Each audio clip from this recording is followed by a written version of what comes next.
Banyak orang melihat pernikahan Nabi Muhammad hanya sebagai kisah biasa. Padahal kalau dilihat dengan jujur, justru disinilah salah satu bukti paling kuat tentang siapa beliau sebenarnya. Seorang lelaki yang hidup di lingkungan bebas, tapi memilih menjaga diri. Seorang pemuda yang punya banyak pilihan, tapi justru memilih yang tidak biasa. Lalu pertanyaannya, apakah ini benar tentang cinta atau ada sesuatu yang jauh lebih dalam? Di video ini kita akan melihatnya secara utuh, tanpa tambahan, tanpa dilebihkan, hanya fakta yang disusun dengan jernih. Sebelum lanjut, pastikan kamu sudah subscribe channel Lentera Kisah. Karena di sini kita tidak hanya mendengar cerita, tapi memahami maknanya. Hal pertama yang langsung terlihat dari pernikahan ini adalah satu hal yang sangat jelas. Rasulullah tidak menjadikan dorongan fisik sebagai dasar pilihan. Kalau beliau seperti kebanyakan pemuda pada zamannya, maka arah pilihannya pasti berbeda. Beliau akan mencari wanita yang lebih muda atau setidaknya yang seusia. Itu yang umum, itu yang wajar, itu yang diinginkan kebanyakan orang. Apalagi dalam masyarakat Arab saat itu, pilihan seperti itu sangat terbuka. Tapi yang terjadi justru sebaliknya. Beliau menikahi Khadijah, seorang wanita yang pernah menikah sebelumnya atau janda, dan usianya lebih tua dari beliau. Ini bukan pilihan yang mengikuti arus. Ini pilihan yang menunjukkan arah berpikir. Artinya jelas. Yang beliau lihat bukan aspek fisik, bukan usia, bukan daya tarik lahiriah, tapi sesuatu yang lebih dalam. Khadijah dikenal di tengah Quraisy sebagai wanita yang memiliki kehormatan. Ia bukan hanya terpandang karena nasab atau harta, tapi karena karakter. Bahkan sebelum Islam datang, ia sudah dikenal dengan gelar wanita yang menjaga kehormatan dan kesucian dirinya. Dan disinilah letak titik pentingnya. Rasulullah memilih berdasarkan nilai, bukan berdasarkan dorongan sesaat. Karena kalau yang dicari hanya kesenangan fisik, pilihan beliau tidak akan jatuh kepada Khadijah. Kalau pilihan di awal masih bisa diperdebatkan, maka yang tidak bisa dibantah adalah perjalanan setelahnya. Pernikahan ini tidak berlangsung sebentar. Ia bertahan sampai Khadijah wafat. Saat itu usia Khadijah sekitar 65 tahun dan Rasulullah mendekati usia 50 tahun.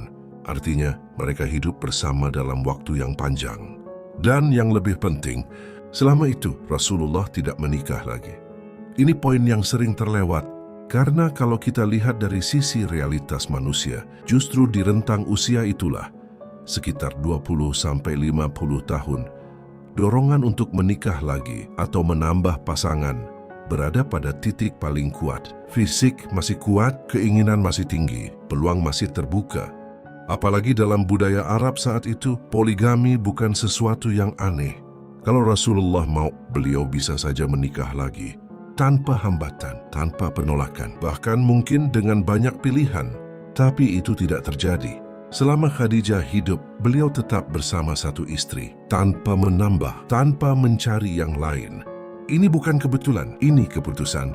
Dan keputusan seperti ini tidak mungkin bertahan selama puluhan tahun kalau tidak didasari oleh sesuatu yang kuat. Di sini terlihat satu hal. Hubungan ini bukan dibangun di atas dorongan sesaat, tapi di atas kepercayaan, ketenangan, dan penghormatan. Karena orang yang mengejar kenikmatan tidak akan berhenti di satu titik, padahal peluang terbuka luas. Di luar sana, ada sebagian orang yang mencoba menggambarkan Rasulullah dengan cara yang keliru. Mereka ingin menempelkan satu citra, seolah beliau adalah sosok yang tenggelam dalam dorongan syahwat. Dan anehnya, yang sering dijadikan bahan serangan justru adalah pernikahan beliau. Padahal kalau dilihat dengan jujur, justru disitulah letak bantahannya. Tidak perlu argumen rumit, tidak perlu perdebatan panjang, cukup lihat faktanya. Seorang laki-laki yang disebut mencari kenikmatan tidak akan hidup sampai usia 25 tahun dalam lingkungan Arab jahiliyah lalu tetap menjaga diri. Lingkungan saat itu penuh dengan peluang, tidak ada batasan ketat, tidak ada kontrol sosial yang kuat dalam hal itu. Kalau seseorang ingin mengikuti arus, sangat mudah. Tapi Rasulullah tidak masuk ke sana. Beliau hidup dalam keadaan menjaga diri. Lalu setelah itu beliau menikah bukan dengan wanita muda, bukan dengan yang paling menarik secara fisik, tapi dengan seorang wanita yang lebih tua, pernah menikah dan memiliki kedudukan. Kemudian setelah menikah, beliau tetap bersama satu istri, puluhan tahun tanpa berpaling. Padahal peluang ada, jalan terbuka, Kalau ini masih disebut sebagai dorongan syahwat, maka definisinya harus dipertanyakan.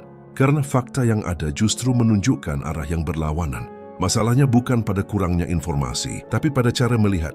Sebagian orang sudah memutuskan kesimpulan sejak awal, lalu mencari-cari alasan untuk menguatkannya. Bukan melihat fakta untuk memahami, tapi memilih fakta untuk membenarkan. Dan di titik ini sebenarnya jawabannya sederhana. Tidak semua tuduhan perlu dilawan dengan kata-kata.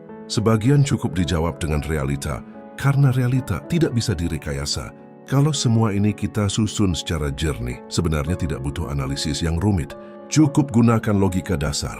Kalau seseorang benar-benar dikuasai oleh dorongan syahwat, maka pola hidupnya bisa ditebak. Ia akan mencari kesempatan sejak muda, mengikuti arus lingkungan. Tapi yang terjadi pada Rasulullah justru sebaliknya. Sekarang pertanyaannya sederhana. Apakah pola seperti ini mencerminkan seseorang yang dikuasai oleh syahwat? Setelah Khadijah wafat, barulah Rasulullah menikah lagi. Dan disinilah sering muncul salah paham. Sebagian orang melihat jumlah pernikahan beliau tanpa melihat waktunya, padahal urutannya penting. Selama Khadijah hidup, tidak ada pernikahan lain. Setelah Khadijah wafat, baru terjadi beberapa pernikahan. Artinya, fase itu berbeda. Kondisinya juga berbeda. Saat itu Rasulullah sudah melewati masa muda, memasuki usia matang, dan sudah memikul beban dakwah yang berat. Ini bukan fase mencari kesenangan. Dan kalau diteliti satu persatu, setiap pernikahan setelah itu memiliki latar belakang. Ada yang untuk melindungi janda sahabat, menguatkan hubungan antar kabilah, mengajarkan hukum-hukum keluarga, atau membawa maslahat sosial yang lebih luas. Artinya setiap pernikahan punya konteks, punya alasan, bukan sekadar dorongan pribadi. Dan kalau benar tujuannya adalah pemuasan syahwat, maka seharusnya itu terjadi di masa yang paling kuat dorongannya, yaitu masa muda. Saat beliau belum terbebani dakwah, punya ruang hidup lebih longgar. Tapi justru di masa itu tidak terjadi. Ini titik penting yang sering diabaikan, karena orang yang jujur dalam melihat akan menyusun fakta sesuai urutannya, bukan dipotong-potong. Dan ketika urutan itu disusun dengan benar, kesimpulannya menjadi jelas. Pernikahan Rasulullah bukan didorong oleh keinginan sesaat, tapi oleh hikmah dan kebutuhan yang lebih besar dari sekadar diri pribadi. Kalau semua ini masih dipaksakan untuk dibaca sebagai dorongan syahwat, maka masalahnya bukan pada fakta, tapi pada cara memahaminya. Ada satu hal yang perlu dipahami dengan jernih. Tidak semua kebenaran perlu dibela dengan panjang. Sebagian cukup ditunjukkan, lalu dibiarkan berdiri. Pernikahan Nabi Muhammad dengan Khadijah adalah salah satunya. Karena dari satu peristiwa ini saja, kita sudah melihat rangkaian yang utuh. Awal pilihan yang tidak mengikuti arus, perjalanan panjang yang penuh kesetiaan, peluang yang terbuka tapi tidak diambil, dan fase setelahnya yang berjalan dengan hikmah. Semua ini bukan potongan yang berdiri sendiri, tapi satu rangkaian yang saling menguatkan. Dan ketika rangkaian ini dilihat secara utuh, maka tuduhan apapun akan kehilangan pijakan. Bukan karena dibantah dengan emosi, tapi karena tidak cocok dengan realita. Disinilah letak kekuatan sirah. Ia tidak butuh dilebih-lebihkan, tidak butuh dibela dengan retorika. Cukup disampaikan apa adanya. Karena ketika fakta itu jernih, ia akan berbicara sendiri.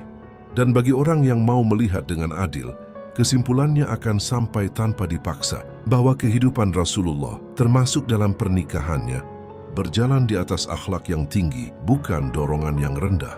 Sekarang saya ingin tanya ke kamu, menurut kamu, bagian mana dari kisah ini yang paling membuka cara pandang? Tulis di kolom komentar. Dan kalau kamu merasa ini bermanfaat, bagikan ke orang lain. Karena bisa jadi satu video ini mengubah cara seseorang memahami sejarah.